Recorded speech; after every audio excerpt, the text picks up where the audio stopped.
It's What's the Buzz with Leo. That's right, it's me, Leo!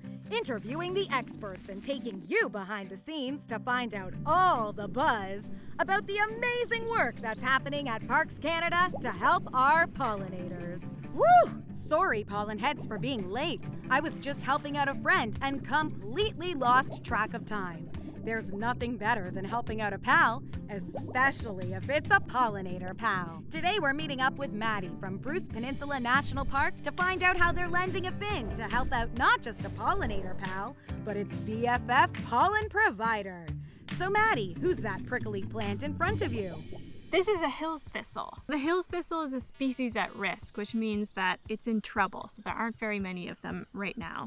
There's a number of reasons why, in particular, it's habitat loss, development, and other things like disturbances like ATVs or trampling, things like that.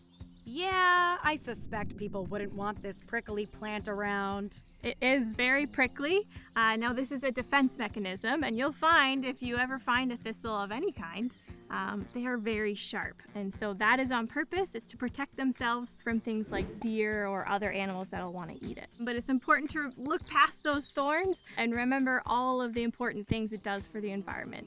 This plant is a great nectar producer. So it produces lots of food for all sorts of pollinators, mostly bumblebees. It's like they say, pollen heads, never judge a plant by its thorns. The American bumblebee is one of the main pollinators of this plant, and it is also a species at risk, meaning they are also in trouble. Plant or pollinator? Like the old chicken and egg riddle. Who needs more help? So it's hard to say because the relationship between pollinators and the plants that they pollinate is so closely tied that it's just important to protect the both of them. So how are you solving this pollinator plant problem? We worked with the University of Guelph to help out the Hills thistle population by taking seed collection and propagation into the lab to make it a little bit more successful. Science helping out Mother Nature? I gotta find out more about this. Professor, how are you lending a fin to help the Hills thistle?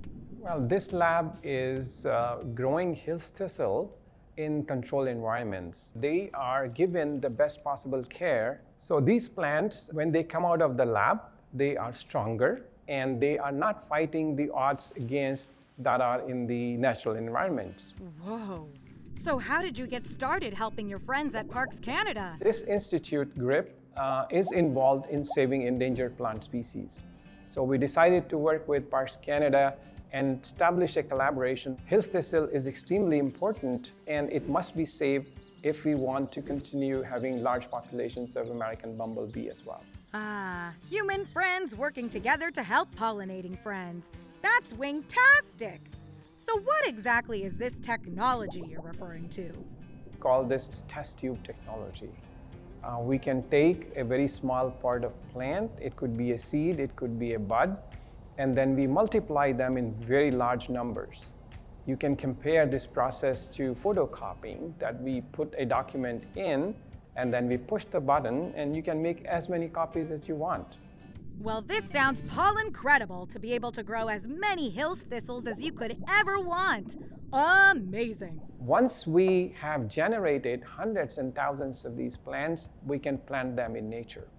And let's say we don't need all of these plants going to nature, then we can also preserve them. We can put them in cold storage, in liquid nitrogen.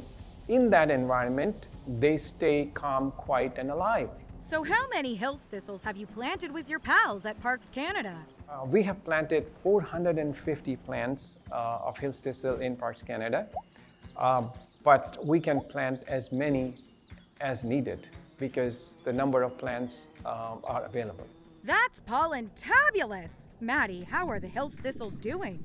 Every year we go out and monitor these plants, which means we go out and count them. We see how they're doing, what their health is like, and what stage of development they're in, or if there's any new Hills thistle that has come from the planted ones. So you can see this one is nice and tall, really healthy looking. And then if you look at the ground here, there are some smaller ones, especially this one here, and that's likely coming from this parent plant. So that means that they are reproducing, they're doing what they need to do, and they are making a bit of a comeback here. Ooh, I bet the bees are happy then. Definitely, the bees are getting much happier now that they have more food and that they've got more plants to visit. It's super exciting, and we're really happy that we can work with the University of Guelph to make this happen. Aw, science being a BFF to nature. Who knew technology could be such a good friend to the natural world? It is a very important technology to save plants, and if there are no plants, there are no pollinators. There are no pollinators, then there eventually will be no food on this planet. Couldn't have said it better myself, Professor. We need our pollinating pals, and they need us. So don't mind the thorns, pollen heads. Sometimes our friends need their prickly edges. Together, we're just all friends who need each other. Later, pollinators!